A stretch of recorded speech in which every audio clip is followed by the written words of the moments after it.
আসসালামু আলাইকুম প্রিয় দর্শক, মুরাদনগরে একজন সংখ্যালঘু হিন্দু গৃহবধূকে ধর্ষণ এবং তারপর তার ভিডিও সোশ্যাল মিডিয়ায় ছড়িয়ে দেওয়া, এই যে বড় দুটো অপরাধ, এটাকে কেন্দ্র করে এই মুহূর্তে সারা দেশে তোলপাড় হচ্ছে।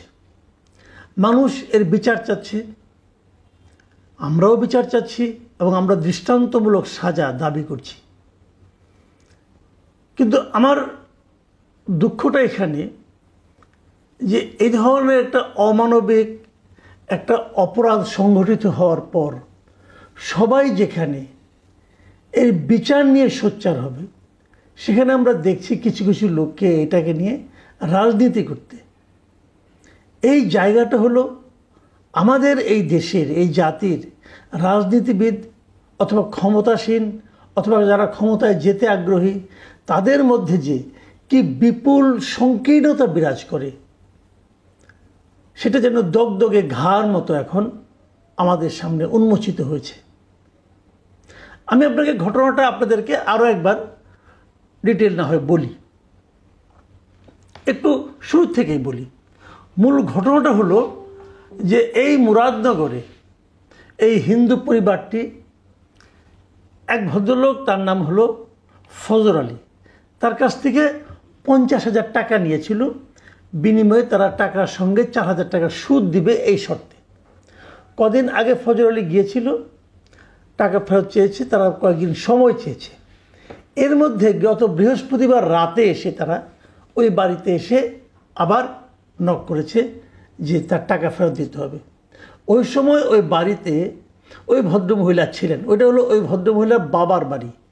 উনি ওনার শ্বশুর, ওনার হাজব্যান্ড দেশের বাইরে থাকেন, শ্বশুর বাড়ি থেকে বাবার বাড়িতে বেড়াতে এসেছিল। ঘরে ওই সময় ওই ভদ্রমহিলা এবং তার 2 সন্তান ছিল, ছোটো ছোটো সন্তান। সন্তানটা ঘুমিয়েছিল। আর তার বাবা মা একটা ধর্মীয় কাজে বাইরে গিয়েছিলেন। তার একটা ভাই আছে, তিনি পাশের গ্রামে উনি কাজ করেন, সেখানে গিয়েছিলেন। এই সময় ফজর আলী সেই বাড়িতে ঢুকে এবং জোর করে ঢুকে, দরজা ভেঙে ঢুকে এবং সে ধর্ষণ করে মহিলাকে গায়ের জুড়ে। এবং এ নিয়ে হইচই হয়, চিৎকার চেঁচামেচি হয়। আশেপাশের লোকজন আসে এবং তাকে হাতে নাতে ধরে এবং ওই ফজর আলীকে তারা এখানে উত্তম মধ্যমও দেয়। এরপর যে ঘটনাটা ঘটে সেটা হলো বিভিন্নভাবে আমরা যেটা জানতে পেরেছি, বিশেষ করে ওই ধর্ষিতা রমণীর যিনি ভাই, তার ভাষ্যটা আমরা গুরুত্ব সহকারে নিচ্ছি। এই ভদ্রলোক বলেছেন যে এই ফজর আলীর ভাই শাহপরাণ, তার সঙ্গে 2 ভাইয়ের মধ্যে একটি ঝামেলা ছিল এবং এই ঝামেলাকে কেন্দ্র করে তার ভাই নিজে এই ঘটনার ছবি তুলেছে, নিজে এবং তার লোক দিয়ে, এবং সেই ছবিটা সোশ্যাল মিডিয়ায় ছড়িয়ে দিয়েছে। এই হলো ঘটনা। এই ঘটনাকে কেন্দ্র করে পরদিন ওই ভদ্রমহিলা থানায় মামলা করেছেন। এরকম অনেক কিছু হয়েছে। প্রথম দিকে দেখা গেল যে এইটা ভিডিওটা ছড়িয়ে পড়ার পর নানা ধরনের বিকৃত মানুষ আমাদের এই সমাজে আছে, তারা সেখান থেকে মজা নেওয়ার চেষ্টা করলো। এবং তারপর দেখা গেল কেউ কেউ বলতে শুরু করলো যে এই ফজর আলীর সঙ্গে ওই হিন্দু ভদ্র মহিলার একটা বিবাহ বহির্ভূত সম্পর্ক আছে এবং এটা একটা মোটেই ধর্ষণের কিছু নয়। এরকম নানাভাবে ওই মহিলার অভিযোগকে, ঘটনাটাকে ছোট করে দেখানোর একটা প্রবণতা শুরুর দিকে আমরা দেখলাম। তারপর পুলিশ সেখানে গেল, পুলিশ তদন্ত করলো এবং পুলিশ বলল যে না, এটা সে ধরনের কোনো অন্যরকম কোনো সম্পর্কের কোনো সুযোগ নেই। মহিলাটা আসলে পাশবিক নির্যাতনের শিকার হয়েছে। মহিলাটা একটু সহজ সরল, এইটুকুই, যে কারণে হয়তো অনেকে অন্যরকম ধারণা করেছে। কিন্তু পুলিশ বিষয়টাকে বেশ গুরুত্ব সহকারেই নিয়েছেন। এখন মামলা হয়েছে কিন্তু একাধিক। একটা ধর্ষণের মামলা, আরেকটা হলো ভিডিও কারা ছড়িয়েছে তাদের বিরুদ্ধে পর্নোগ্রাফির মামলা। যারা ভিডিও ছড়িয়েছেন তারাও কিন্তু অত্যন্ত বড় অপরাধ করেছেন। তারা তো ভিডিও করতেই পারেন না, 1 নম্বর।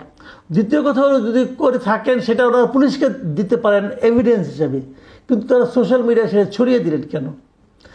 এই ঘটনাগুলো নিয়ে আলোচনা, হইচই এবং এরই মধ্যে আসামিদের মধ্যে বেশ কয়েকজন গ্রেপ্তার হয়ে গিয়েছে। ফজর আলী গ্রেপ্তার হয়েছে এবং আরও দু একজন যারা ভিডিও ছড়িয়েছে তাদেরকে গ্রেপ্তার করা হয়েছে। এই পর্যন্ত ঘটনা, এবং পুরো ঘটনাটা কিন্তু ভয়ঙ্কর একটা ঘটনা। কিন্তু এখন দেখেন রাজনীতিটা কোথায়। রাজনীতিটা হলো, আপনাদের মনে আছে মিস্টার সাদিক কায়েম, যিনি ফেসবুকে মোহাম্মদ আবু সাদিক নামে লিখেন। উনি একসময় শিবিরের নেতা ছিলেন, ঢাকা বিশ্ববিদ্যালয়ের শাখা শিবিরের সভাপতি ছিলেন। উনি তার ফেসবুক স্ট্যাটাসে একটা স্ট্যাটাস দিয়েছেন। উনি কি লিখেছেন আপনাদেরকে আমি পড়ে শোনাই। মিস্টার আবু সাদিক লিখেছেন, বাবার বাড়িতে বেড়াতে এসেছেন হিন্দু সম্প্রদায়ের এক নারী, ঘরের দরজা ভেঙে তাকে ধর্ষণ করেছে স্থানীয় এক বিএনপি নেতা। খেয়াল করবেন, স্থানীয় এক বিএনপি নেতা। ঘটনা কুমিল্লার মুরাদনগরের। আমাদের জুলাই বিপ্লব হয়েছে জনতার নিরাপত্তা দেওয়ার জন্য। নির্যাতিত বোনটির কাছে এখন কি জবাব দিব আমরা? 5ই আগস্টের পর থেকে বিএনপি, ছাত্রদল এবং যুবদলের বিরুদ্ধে এত বেশি ধর্ষণের অভিযোগ এসেছে যে এসব ঘটনাকে আমরা এখন আর বিচ্ছিন্ন বলার সুযোগ নেই। ক্ষমতায় যাওয়ার পূর্বেই দলটি পুরোপুরি নিয়ন্ত্রণহীন হয়ে পড়েছে। খোদ পার্টির চেয়ারম্যানও সম্ভবত আর নেতাকর্মীদের উপর নিয়ন্ত্রণ ধরে রাখতে পারছেন না। ক্ষমতা পেলে তখন এই নেতাকর্মীদের নিয়ন্ত্রণ করবেন কিভাবে?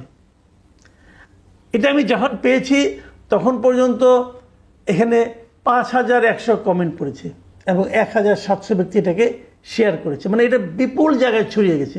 এর মধ্যে আরও কত কি হয়েছে আমি বলতে পারবো না। কিন্তু প্রশ্নটা হলো, উনি কি করে বুঝলেন যে স্থানীয় বিএনপি নেতা এই ঘটনা ঘটিয়েছে? এর মধ্যে বিভিন্ন এলাকাবাসী, ওখানকার যারা জনপ্রতিনিধি, তাদের সঙ্গে কথা বলে যে খবরটা এসেছে বিভিন্ন পত্রপত্রিকায়, আমি প্রথম আলোতে যে খবরটা পেলাম যে সেই ধর্ষক যে ব্যক্তি, সেই লোক নিজেকে একসময় পরিচয় দিত যে সে আওয়ামী লীগের পান্ডা। এই ফজর আলী নিজেকে একসময় আওয়ামী লীগের পান্ডা হিসেবে পরিচয় দিত। আসলে সে একজন চিহ্নিত মাদক কারবারি এবং এলাকায় সে জোয়ার আসর বসিয়ে অনেক পরিবারকে নিঃস্ব করেছে। এবং 5ই আগস্টের পর সে নিজেকে বিএনপির লোক বলে পরিচয় দিতে শুরু করে। তবে আওয়ামী লীগ বা বিএনপি কোনো কমিটিতে তার কোনো পদ নেই।